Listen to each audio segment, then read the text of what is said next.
It's not like we didn't have the number one pick last year. So, I mean, it's going to be the same thing.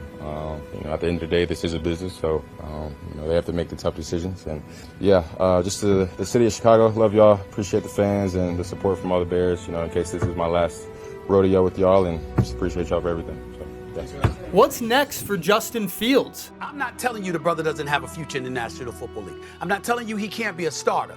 I'm saying if you're the Chicago Bears, I got to move on. I could, with a high degree of certainty, predict what's going to happen over the next few months, but I can't with the Chicago Bears. They butcher offense, they butcher quarterbacks, they can't get anything right. The Chicago Bears sit with the number 1 overall draft pick, and things seem certain that they will draft a new QB. But why is Chicago so quick to give up on Fields? Is he really the problem? Throughout his career, Justin Fields seems to have been overlooked for his weaknesses instead of people focusing on his strengths. But when did this begin? Similar to winning the Super Bowl, these videos take a lot of time and effort. Please consider subscribing. Justin Fields' quest to the NFL started in 2017, where he was ranked as the second best recruit in the 2018 class. The only player consistently rated above him was fellow Georgia native Trevor Lawrence. He originally committed to Penn State, but shortly after decommitted following several other offers. While he was already highly sought after, his recruitment was further elevated after he attended the Elite 11, a competition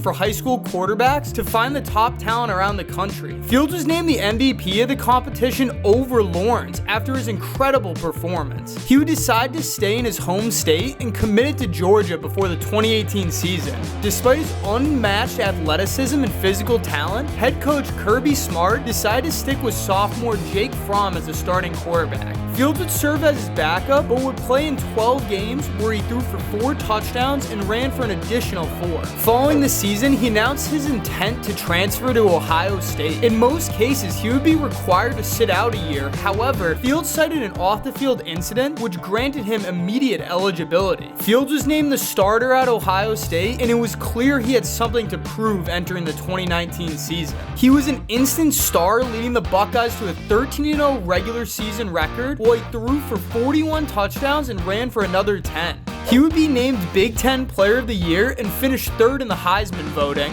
Ohio State would make the college football playoffs. Fields would match up against Trevor Lawrence and Clemson in the Fiesta Bowl. The Buckeyes would fall short in a subpar performance by Fields. Fields wouldn't let this get to him. In 2020, Fields would have to deal with a shorter season due to the COVID-19 restrictions. He would throw for 22 touchdowns in only 8 games. He would again lead the Buckeyes back to the college football playoffs, and they would once again take on Clemson. Late in the second quarter, Fields would be hit and injured his ribs. He would elect to play through the pain, and his performance became legendary. He threw for 6 touchdowns and got his revenge for the previous year. Ohio State would ultimately be unable to slow down Alabama's offense and lose in the national championship game. Shortly after, Fields would declare for the NFL draft, and you would believe, with his athleticism and performance in his collegiate career, he would be a top prospect. In most drafts, Fields would be considered a candidate for the number 1 overall pick, but his draft class was different. Most people speculated Trevor Lawrence would be the number 1 pick since he was in high school,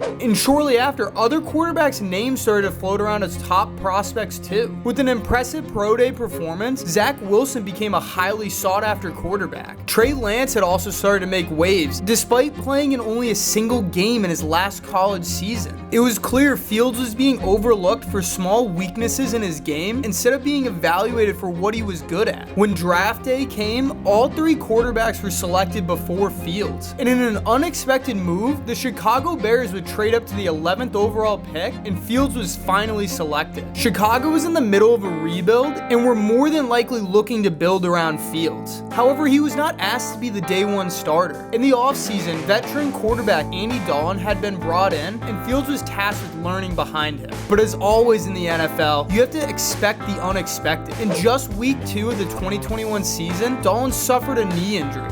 Fields would make start in place of Dalton and eventually be named the starter. However, he would struggle on the rebuilding Bears team, as most quarterbacks would with the subpar roster. While he would show his versatility as a runner, it was clear he needed to improve his passing, as well as Chicago's need to improve their wide receivers. The Bears had virtually no offensive line to speak of. This would require Fields to run the ball to extend and make plays. This would lead to him suffering multiple injuries during the 2021 season and miss a total of 4 games. Another reason that some of his abilities have been overlooked seems to be his inability to stay healthy. The best ability is availability, has been said many times, but not all of this falls just on Fields. During the 2022 season, Fields not only improved his skills as a passer, but he did so with nearly no receiving threats to speak of. It was clear that the Bears' new head coach, Matt Eberflus, had a strategy. Let Fields play the way he needs to play football. In week 9 of that season, Fields would set the single-game rushing record by a quarterback with 178 yards, a 20-year-old record that was held by Michael Vick, who in his prime was considered the greatest rushing quarterback of all time. Fields would amass a total of 1,143 rushing yards, the second most in NFL history. He fell just 63 yards short of Lamar Jackson's record in 2019. During the 2019 season, Jackson had won the MVP with an offense that was built around his run game. It seemed as though the Bears might be onto something and following the blueprints the Ravens had laid out. Despite Fields' performance, Chicago would finish the season with a 3-14 record, with 7 of their losses coming by only 1 score. The Chicago Bears would end up with the first overall pick, and many speculated they might take another quarterback. But why? On a subpar team, Fields demonstrated he was able to produce big plays and lead the offense on drives when he needed to. The Bears defense had let the team down more often than Fields had, so it seems strange to put most of the blame on him. Chicago would make the decision to trade the first overall pick to the Carolina Panthers for multiple draft picks as well as DJ Moore, the receiver that Fields desperately needed. It seemed as though everything might be coming together for the Chicago Bears. However, early in the 2023 season, Matt Eberflus revealed in a press conference that he wanted to make Justin Fields a pocket passer, a confusing statement to make about a QB that nearly set the single-season rushing record. It was clear that the Bears coaches were overlooking Fields' greatest ability. During the 2023 season, Fields would set a career high for completion percentage, passer rating, and yards thanks to his new offensive weapon. The Bears would finish the season with a 7-10 record, and Fields himself would have a 5-8 record, as he missed multiple games due to injury. While it's obvious that Fields' inability to stay healthy throughout the season might seem like a red flag, however, the Bears coaches and ownership seem unable to admit they play a fault in this as well. Since entering the league in 2021, Justin Fields has been sacked 135 times, putting him top in the NFL. All this while missing multiple games every season. The Bears' defense and coaching have made decisions that led to an astonishing amount of losses. Because of Carolina's performance in the 2023 season, the Bears once again end up with the first overall pick. Caleb Williams is the front runner for the #1 selection, and it seems likely that the Bears will draft him.